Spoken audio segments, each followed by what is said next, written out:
So let's continue our work on solving word problems. So we have Kyle has 170 feet of fencing to make a rectangular garden in his backyard.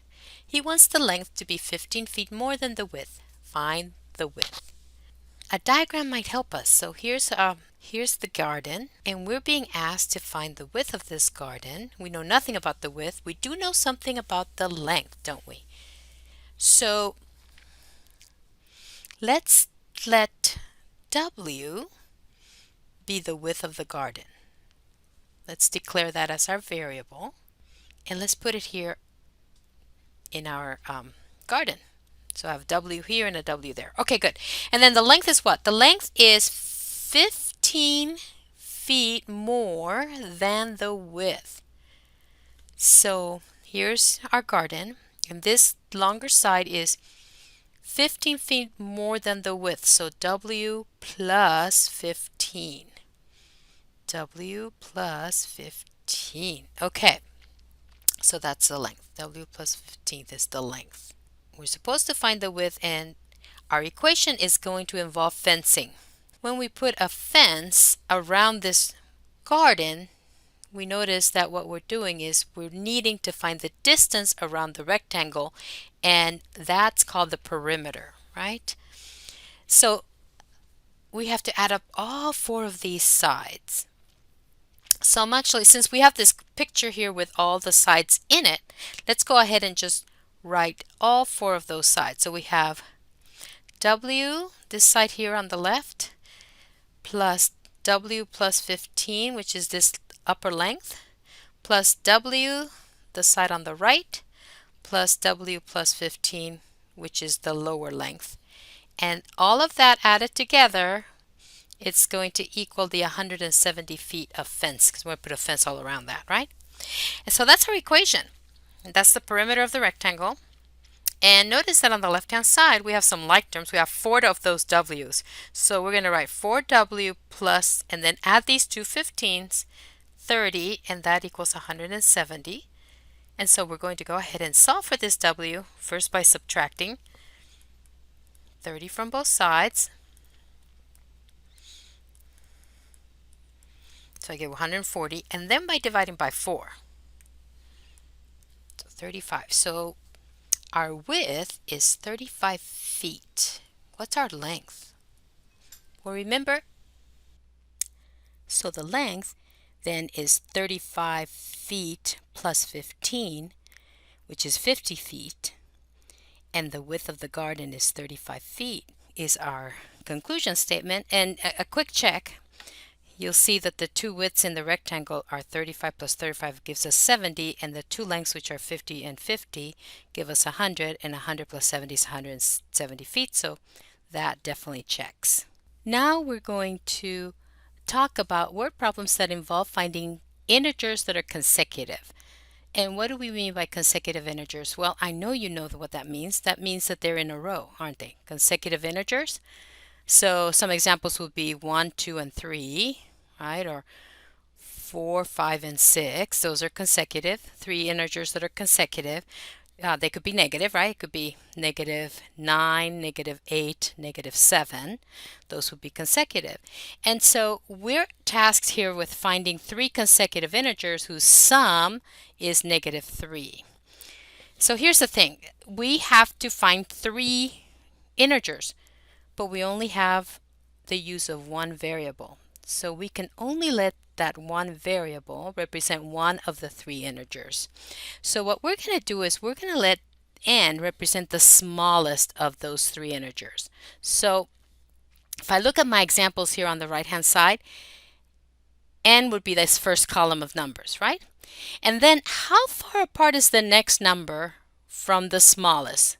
So the middle column, we can find that by looking at the first column and adding one more number to get to the next, right? So 4 plus 1 is 5, 1 plus 1 is 2, negative 9 plus 1 is negative 8. So in our definition, when we're declaring our variables, n will represent this first column, the small numbers. Then n plus 1 will represent this next middle integer. And then to find the largest integer, which is here on our third column, we need to add another 1 unit, and so this becomes n plus 2. So we're going to come over here and say let n represent the smallest integer, int. Let n plus 1 represent the middle integer, and let n plus 2 represent the largest integer. And we know that the 3 of those integers add up to -3. So that's what we're going to do for equation. We're going to take small plus middle plus large equals -3. That's our equation. And in the left-hand side, we have some like terms. We can add these 3 n's together, so that's 3n, and the 1 plus 2, so we get 3n plus 3 equals -3. And now we're going to isolate our n by subtracting 3 from both sides, like we know how to do. So we have 3n equals -6, and then we're going to divide by 3, and so we get n equals -2. That's the smallest integer.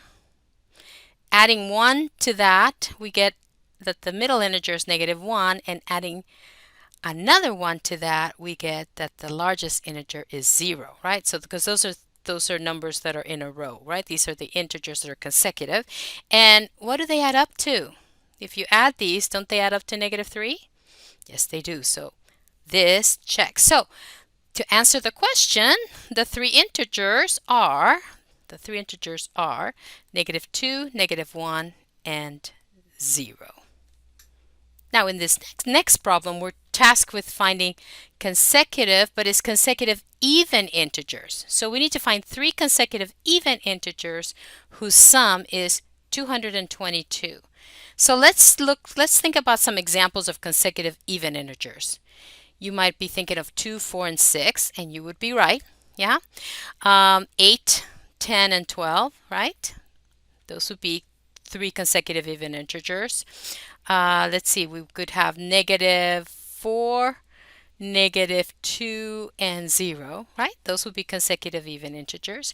Okay, so if we use n like we did in the last example, and we let n be the smallest integer, how far apart is n from our middle integer?